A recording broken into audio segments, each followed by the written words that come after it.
Magpapakulo po tayo ng chicken broth.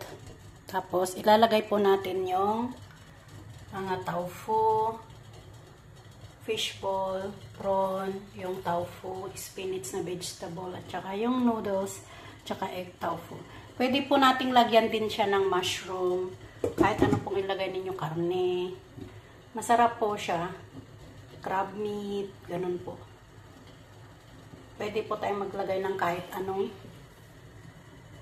pagkain po dito, kahit ano pong ilalahok ninyo. Isda, pwede rin po slice. Fish, slice meat. Tsaka mga seafood, kung ano po yung gusto ninyo.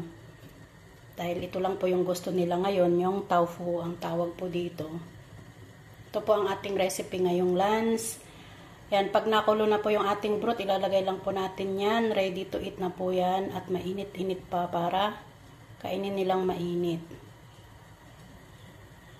Tsaka po tayo magre-ready ng serving bowl po sa kanila. Mabilis lang po ang luto nito.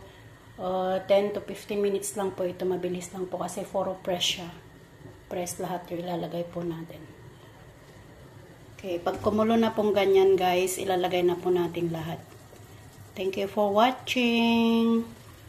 Ito po yung mga recipe niya. Pwede nyo pong gayahin ito. Pwede nyo pong gawin dyan sa bahay ninyo. Thank you for watching guys. I love you all.